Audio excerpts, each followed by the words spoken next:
That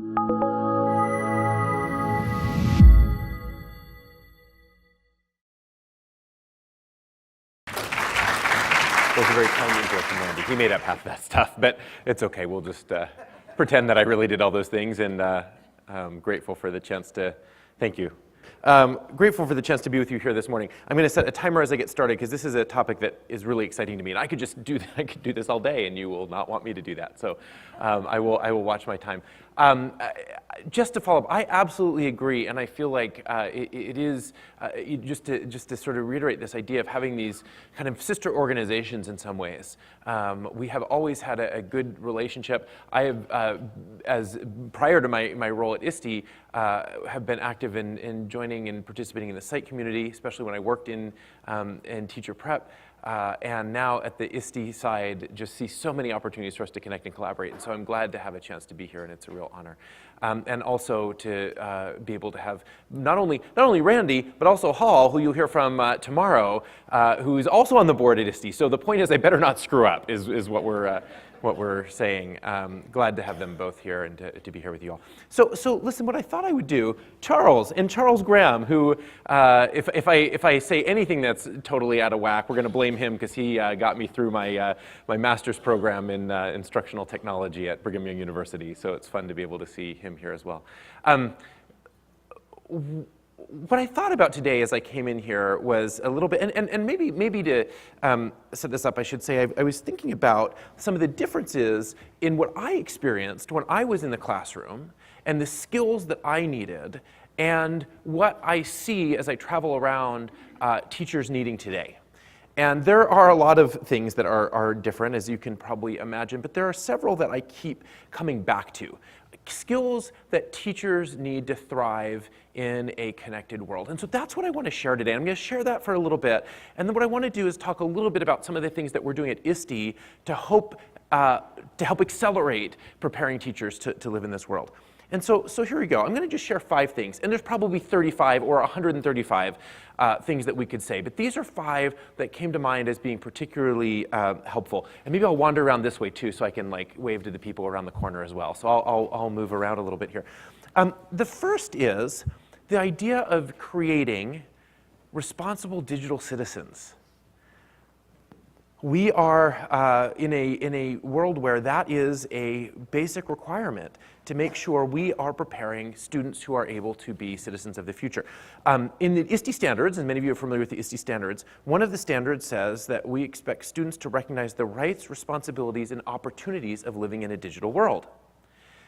The opportunities part is the part that I'm most excited about when it comes to thinking about digital citizenship. Because if I go around and say how many people are teaching, if we go into schools and say how many people are talking about digital citizenship, a bunch of hands will go up.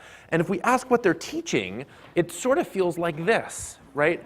It's a list of things that you should not do. Don't do this, and don't put your password up, and don't put an inappropriate picture up online. And by the way, I don't advocate for people posting inappropriate pictures online. I think it is good that we are teaching that. But that's not digital citizenship. A list of don'ts is not what we mean when we're talking about preparing students to thrive in a globally connected world. Digital citizenship is about do's.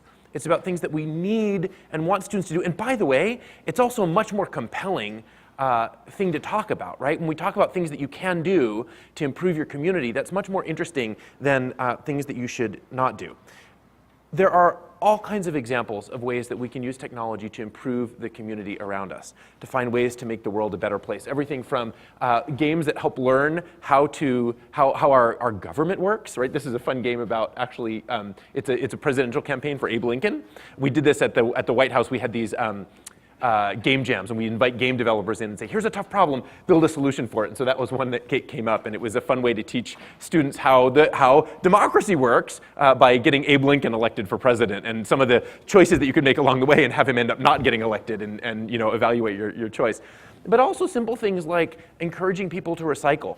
I put that one up because when I was teaching, we would do that by having posters that we put up on the walls around places. But now, if you want to encourage people to make good choices, to act for good, you don't do it by putting posters up, you do it by posting on Facebook or on Instagram or using a text message campaign.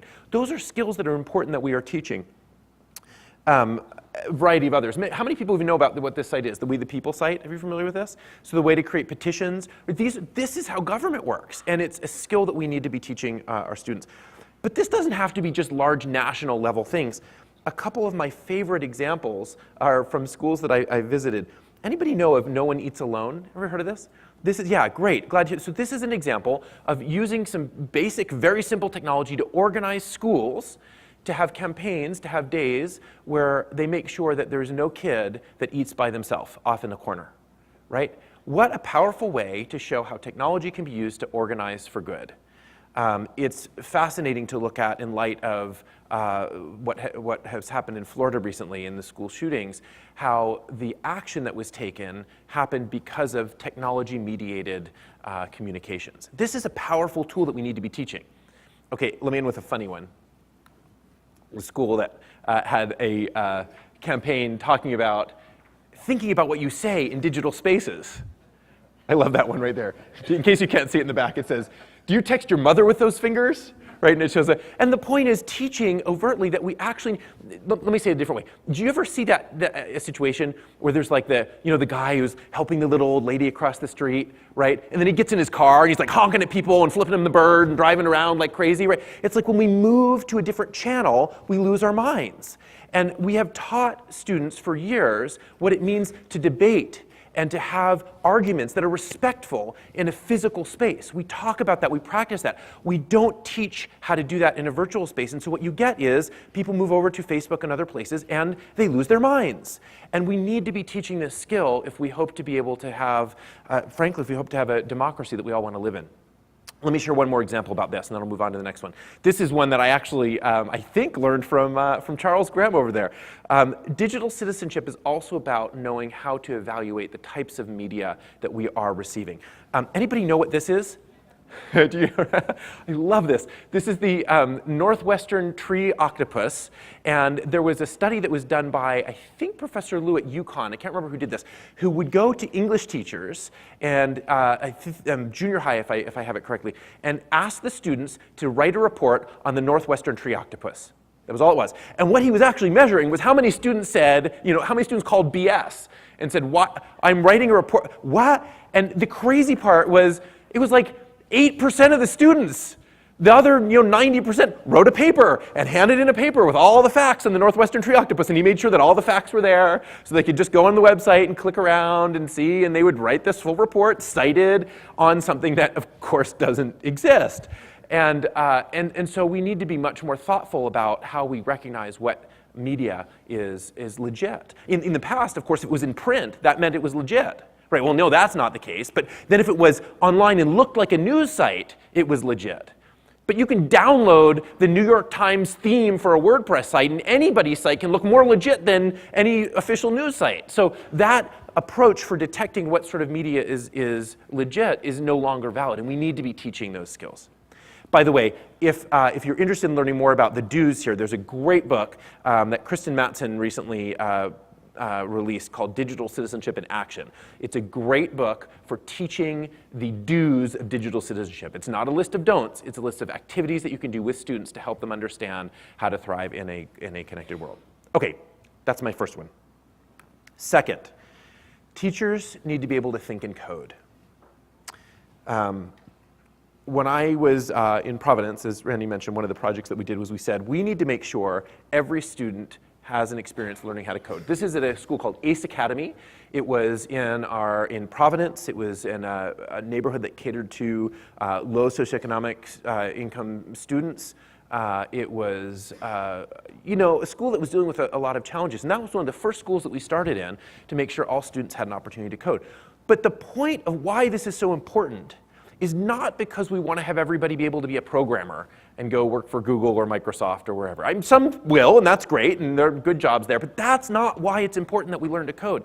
The reason that we learn to code is if you think of any problem, any tough problem that we're dealing with as a society, the solution, at least in some part, will involve code. Think of anything. And unfortunately, by not preparing students to understand how to think in code, we are outsourcing our ability to solve problems for the future, and that's what keeps me up at night. It keeps me up at night that we are losing our ability to solve tough problems. That is, as a country, that's what we are built on. It's one of our core foundations. We are problem solvers, and we are losing the ability to speak the language of problem solving.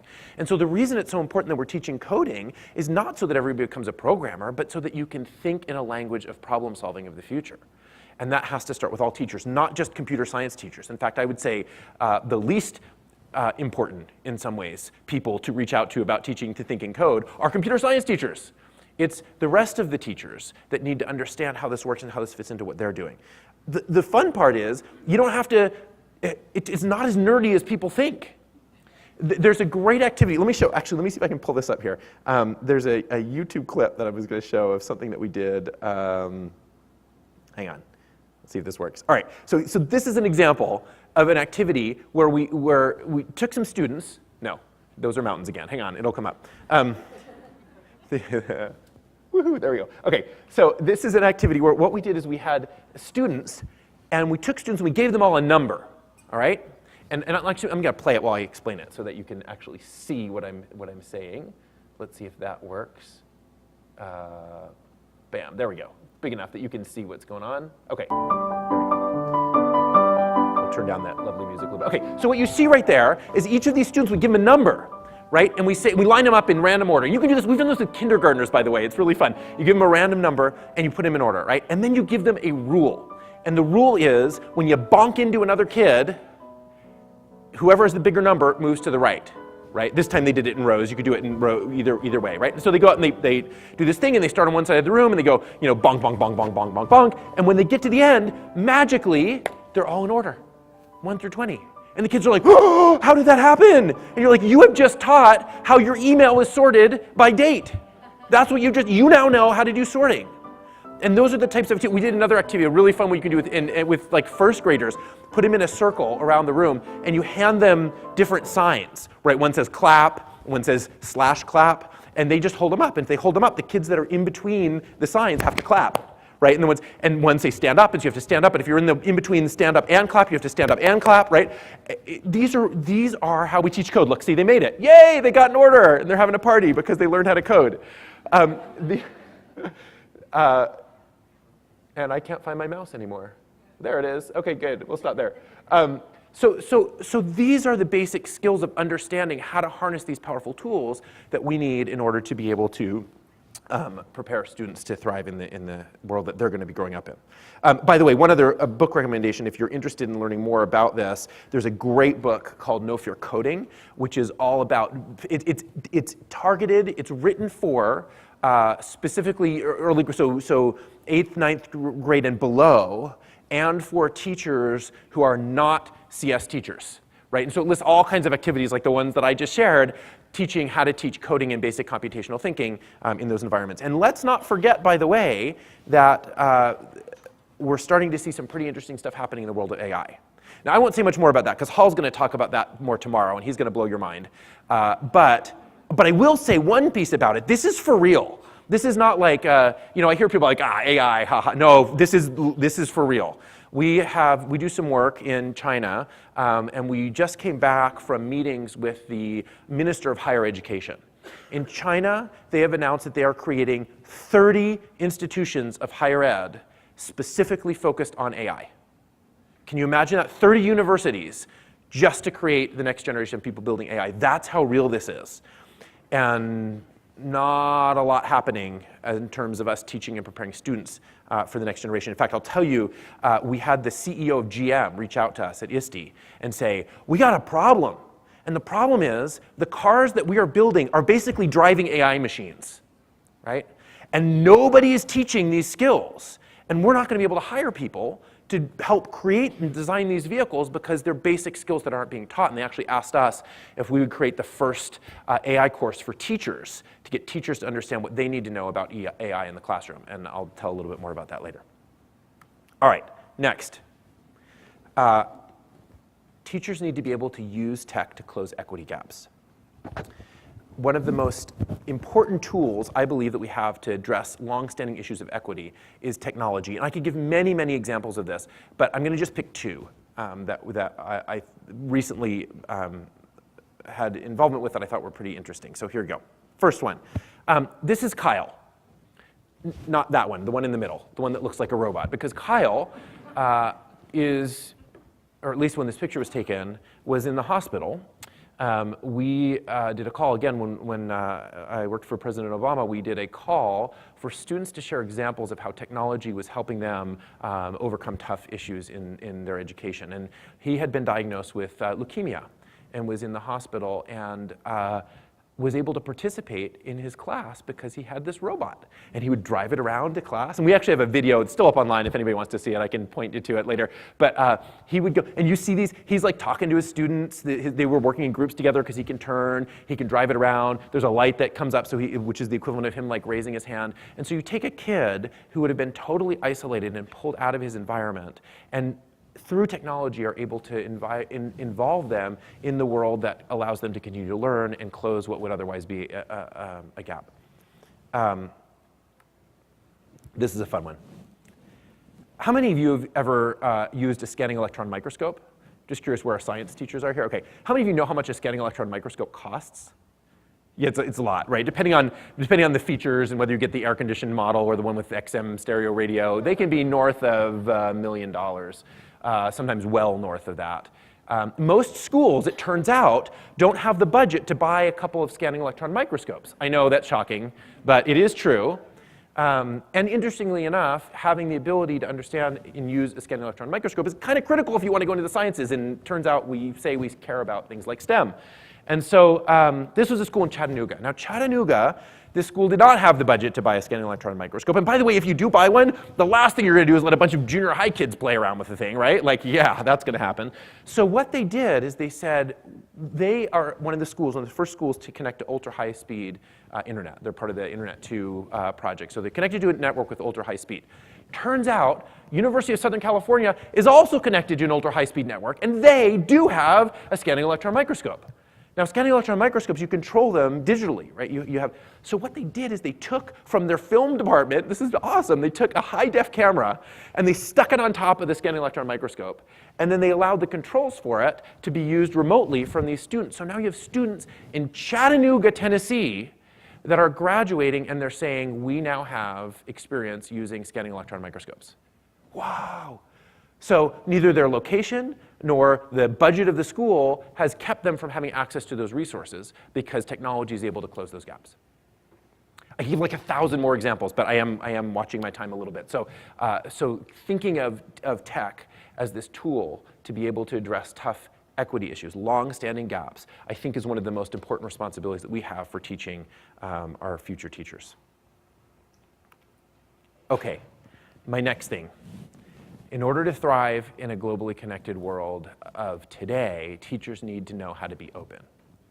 And by open, I mean they need to know how to navigate a world of open license materials. When I was teaching, I walked into a closet and they handed me this, right? Well, bam, here are my textbooks. And they were awesome. And we distributed them around and we threw them at kids when they were misbehaving, and we did all kinds of things with them. And I was kidding about that, you guys. I didn't throw them at. We got all of our materials from these textbooks. It was interesting. I remember feeling a little bit like when I was a kid. This is related. Hang with me, okay? When I was a kid, we used to have TV dinners. Do you remember? I think they've been outlawed by the Department of Health, but they had TV dinners. And you'd take these TV dinners, these frozen dinners, and you'd peel off the top, and you'd put it in a microwave, and you could heat them up, right? But you couldn't really change much because they were frozen in a block, right? Maybe you could like sprinkle a little bit of cheese on top of them or something, but essentially you're heating it. And I remember when I was teaching, I felt exactly like this when I had these textbooks that I was handing out to my students. Right? I was handing these students, and they were like, there was this big truck of frozen TV dinners that came and dumped it on my classroom, and I handed them out. And I could kind of reheat them a little bit, I could sprinkle some cheese on them, but I couldn't actually change any of the content. I couldn't adapt or adjust to my needs. And in fact, one time I did, I forgot about this, one time I took an activity that didn't fit for what I knew my kids needed. It wasn't culturally relevant, it didn't make sense, and so I updated it. I changed it, and then I copied it and redistributed it, and I was told, don't you ever do that again, because you've just broken international copyright law. And I sat there as a young teacher going, I thought I signed up to be a chef. I thought I signed up to provide nutritious meals for my students. And instead what you're saying is I've just violated the law because I've tried to adapt the materials for students. It was so crazy to me. And what we're starting to see now is this new approach for using open licensed resources. The ability to be able to adapt and modify and reshare content so it's most relevant for the needs of students. Now, let's be clear. It's not all rose-colored glasses. There are challenges here. There are times where the material doesn't line up right. There are times where materials that you're using that was open may not be available down the road. There are these skills that we need to be teaching in order for teachers to thrive in a world where we're dealing with globally with open licensing as the default as opposed to copyright. It's an exciting space, but it's not one that we dive into without providing that context. And by the way, there's some interesting news here. I don't know if you followed, but the US Department of Education, this is one of the few, maybe the only regs that was created and going through the process under the Obama administration that was solidified. I'm trying not to get into the crazy reg process if you're familiar with it, but it has to go through all these processes, and this process was started under the Obama administration, and pretty much any other reg that was started under the Obama administration was killed with the transition. But this one was approved, which was a reg that every dollar from the US Department of Education that goes to a grant that creates materials for education materials must be open licensed, even if it's $1 that's taken in order to do that. That is a huge shift, and so we're starting to see these changes. But these are changes that teachers need to be prepared for. They need to know how to work in this space, how to share openly. All right, my last one. In order to thrive in the world that we live in today, teachers need to be able to personalize learning. They need to know how to do this. We walk in and have students that have all different backgrounds, all different interests, all different challenges. And by and large, the default model of the past, the classroom I taught in, is we taught them all the same. We acted like they were all the same. We acted like they had all the same needs, all the same interests, and we knew that they didn't. And yet I taught them all that, and half of them were bored out of their minds because they already knew the stuff. Half of them were totally lost. There were like 2 people maybe that were right in the middle that actually understood. And then we moved on to the next unit, and then there were some more that were bored, and the ones that were lost from the last unit, surprisingly, didn't immediately catch up to what we were talking about now because they were still lost from behind. So we had all of this stuff that was happening here and no real way to manage it. One of the things that technology provides are some tools to be able to help us manage students that are moving at different pace and doing different activities at different times. This is one of a bunch of examples. This is from Summit Public Schools, but it's a bunch of examples of tools that help teachers air traffic control an environment where not everybody is sitting and doing the same thing at the same time. That's the world that we live in today. And by the way, if you think that personalized learning is a kid sitting in front of a computer clicking next, it's not, or at least it's not if it's done well. As Randy said, there's a bazillion. If I asked everybody to say, what does personalized learning mean, you'd see 100 different thought bubbles come up. But the type of personalized learning that I'm talking about is opportunities where the students are working in different groups with different activities at different times, where the teacher is able to have small groups working together here while students are working on activities. You can see this is a classroom I visited in about a year ago. There's some students back behind working on some projects over here. They're able to move around and group and adapt and adjust based on what their learning needs are. And so students can move along. And it's a model where we say, instead of holding the schedule constant, which is what we normally do, we hold the schedule constant and we allow learning to vary. Some students do well, some students fail, right? We flip it and we say, what if we held learning constant and allow the schedule to vary? Huh, why the heck not?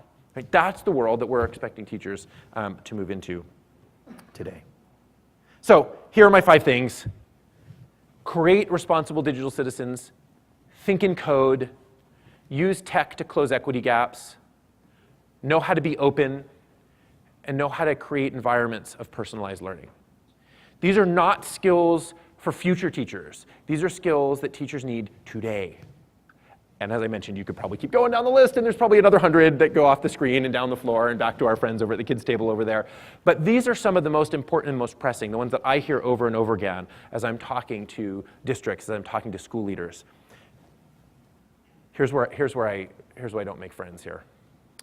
Unfortunately, when you go out and you look for educator preparation programs that are teaching these skills, it feels a little bit like this. There aren't many. There aren't many places that you can go where teachers are walking out and saying, yep, I feel prepared to thrive in an environment that has those conditions. And that's a challenge that we all own and that we all have to take on. And it's only getting more and more urgent as the need for more teachers that are qualified increases. And it's a challenge that we face around the world, and it's a challenge that we all have to get our heads in the game to address. Let me share some things that ISTE is doing to try to help. And I'm going to share some things here that are kind of in the works. I'm giving you a preview of coming attractions, because we're family here. So I'm sharing in part because I want to tell you what we're doing, but mostly because I want your feedback. I want your thoughts. Are these things helping? Are there other things that we could be doing together? There are some programs where we'd love some feedback. If you at your schools want to try it out and let us know, we'd love that. So here we go. First thing, for some context, for those of you, for the few of you who aren't ISTE members, and we hope to fix that soon, we want to give a quick overview of how we work. So ISTE's mission, our goal, is to solve tough problems in education using technology. Interestingly enough, we are not a tech organization. We don't care, that's not fair to say we don't care. We care that somebody else cares that the wires and the routers and the email servers and all that stuff is up and running. That is incredibly important.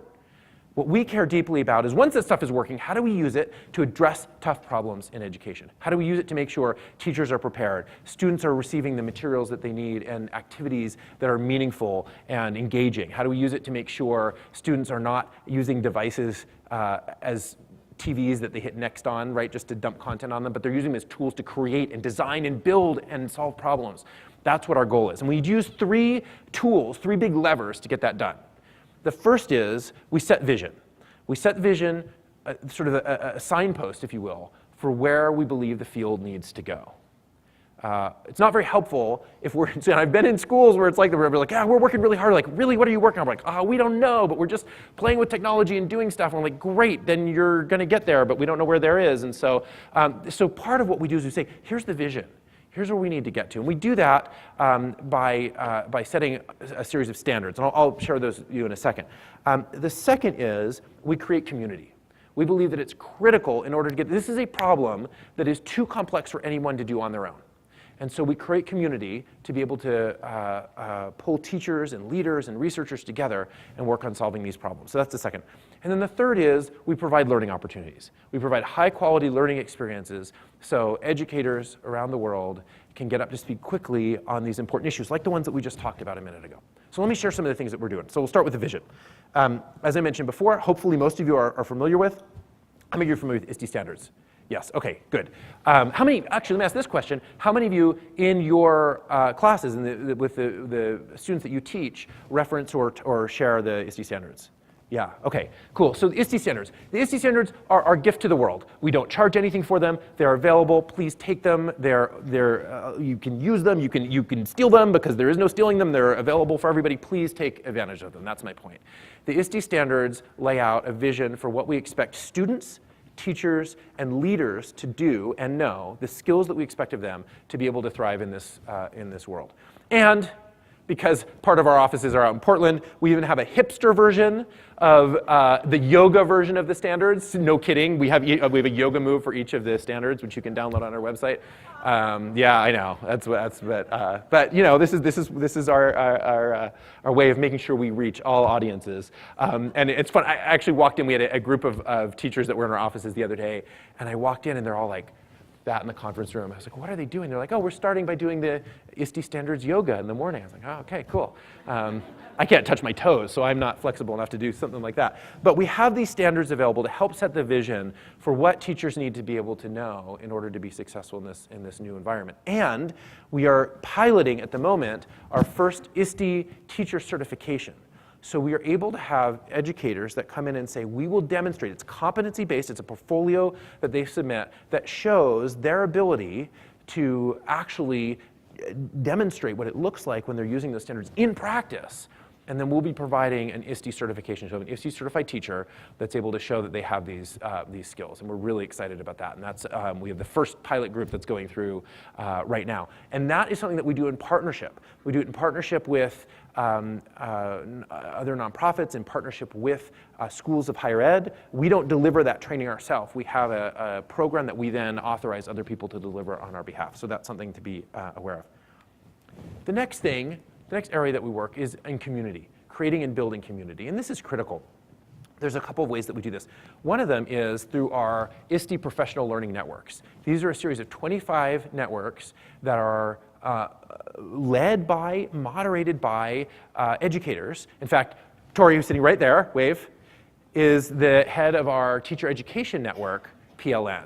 And there's a whole variety of them. And what this does is, how can I describe this? The best way to describe it is it's like Netflix for PD, or it's like PD on demand. And if you have a question, whether it's from computer science or digital citizenship or arts and technology, whatever it is, you can jump in and say, hey, this is what I'm working on, I'm struggling, and bam, you get ideas from a whole bunch of people around the world that are working on similar challenges. I'll tell you, one of the biggest shocks for me when I came out of my experience in my teacher prep program and went into the classroom, the biggest shock for me was not dealing with crazy high school students that were going off the walls. It was not dealing with how to teach past subjunctive in Spanish. It was how lonely it was. It was incredibly lonely to be a teacher.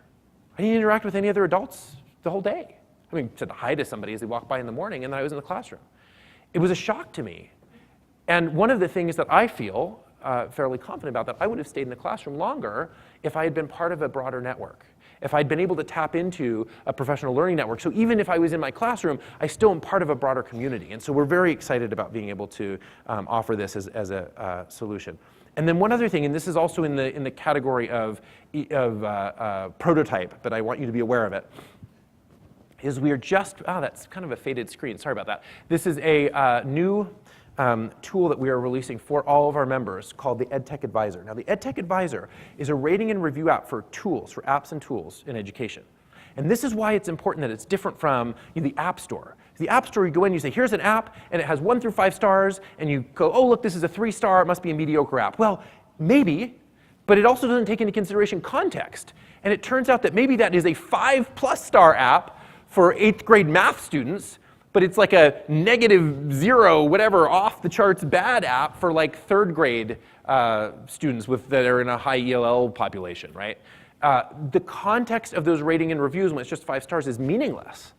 And so what we're doing is we're saying for the first time we're creating a review of all apps that are being used in the classroom. We started by going out to ISTE members and we've said categorize all of the inventory, the apps that you use, and then answer a variety of questions that provide context. How long have you been using it? What have you been using it for? Have you been using it for assessment? Have you been using it for instruction? Have you been using it for self-paced work that students are doing on their own? What's your classroom like? What's your population of students like? And by the way, we know some of that information because we know who our members are and we know where they are. They've included it on their profile. Most of them have. And so we're able to start to look and be able to say, if you are a 5th grade teacher struggling to teach basic math concepts in a rural area, here are other 5th grade teachers struggling to teach math concepts in a rural area that found that these tools are particularly helpful. Now, all of a sudden, we're starting to have some evidence around why apps are working and what they're doing. And it's a very exciting new way to start to pick these as opposed to, frankly, the way most apps are picked, which is like, oh, it's blue. Our school colors are blue. That's the one, right? And so this is something that we're very excited about. And then the last thing that I will let you know about, and I don't even have like a cool graphic for this because it's a pilot and we don't have a logo for it, but is a membership pilot for pre-service teachers. And this is something that happened over and over again. People said, this is great. I love having your materials that we use in our class, but I have all these students. They're not working yet. They're eating ramen all day. How do we make sure they have access to these materials too? And so we've just started a pilot, and we are open. We still have slots for a few more if other schools are interested in participating, where we've said we're offering an almost free membership to students who are participating with their faculty member in a teacher prep program. And so we offer it for, I think it's like $15 per student, something like that.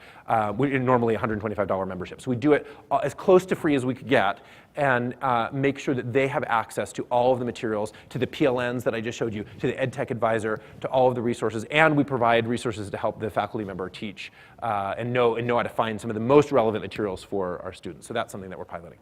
And then the last area that we work is around learning, providing important learning opportunities. I mentioned this one already before. We'll let you know this is an example of it. We have the Artificial Intelligence Explorations, which is basically the AI for Dummies course for teachers.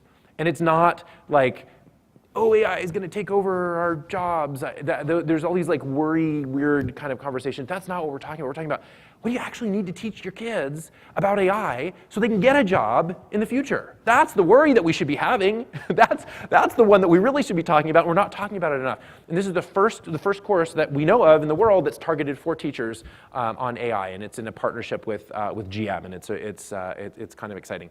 And then the last one that I'll share with you is before I wrap up my time here.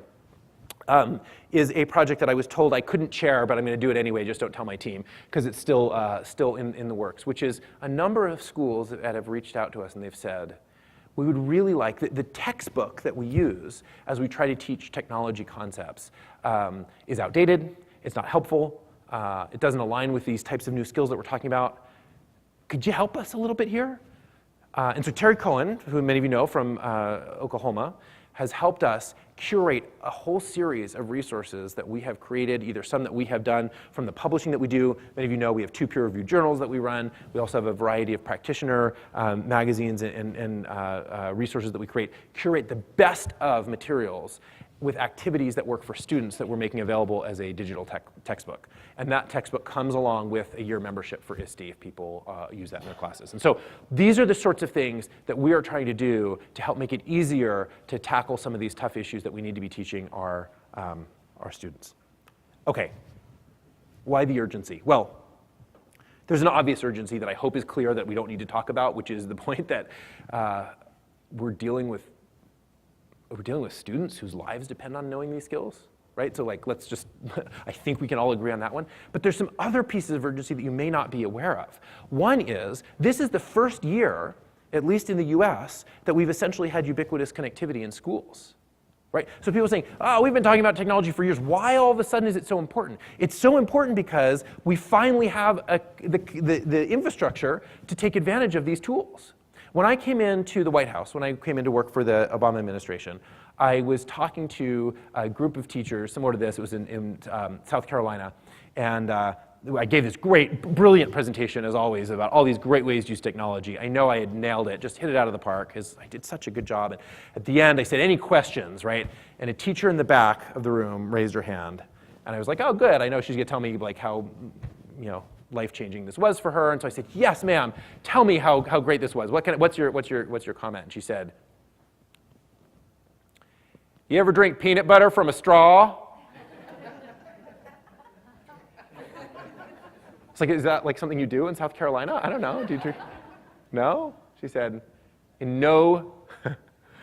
very clear terms, she told me that was what it was like trying to access the internet from her classroom.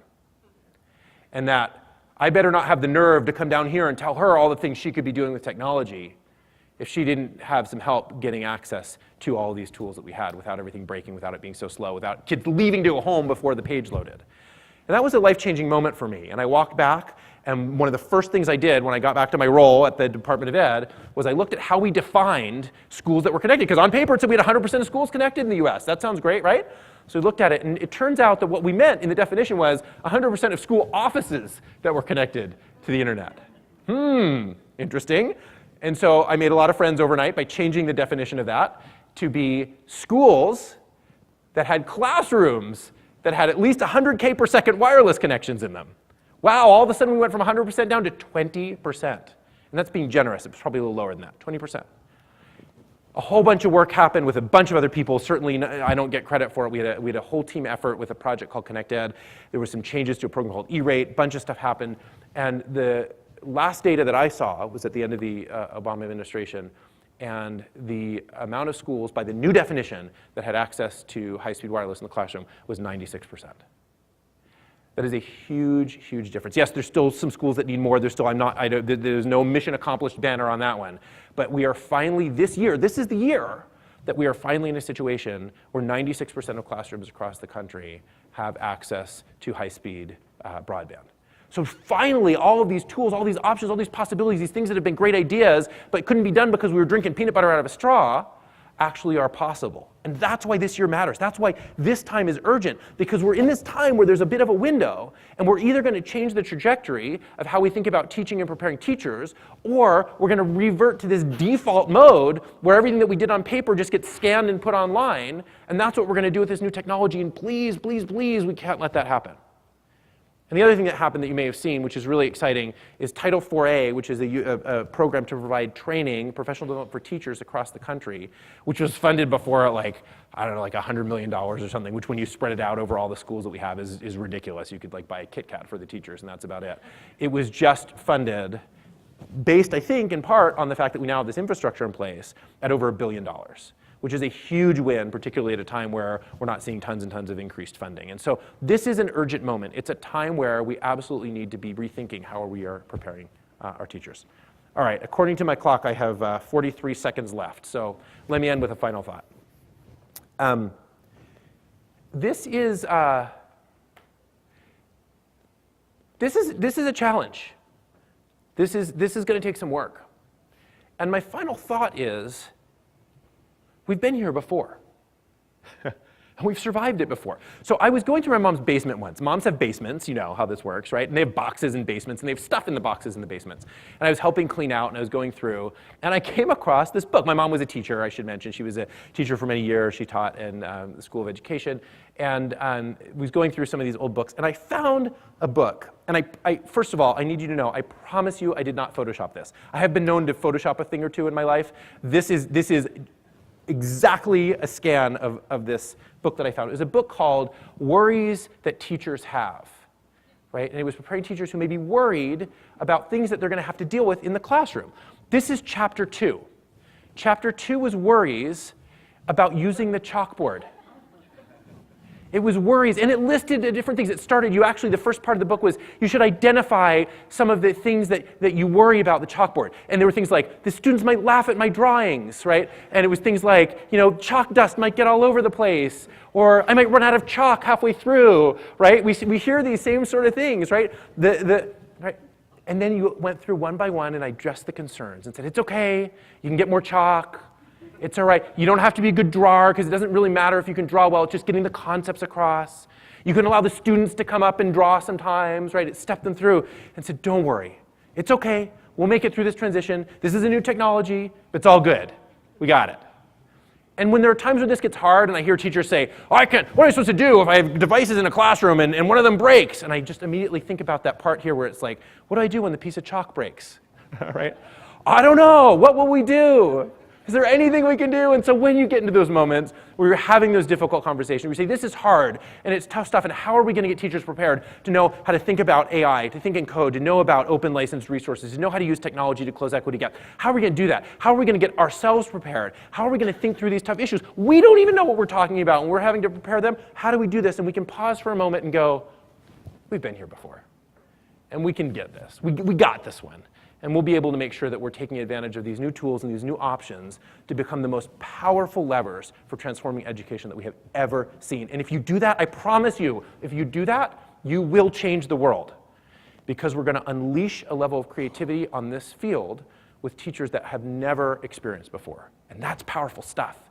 And you're the right people to do it. Thank you very much.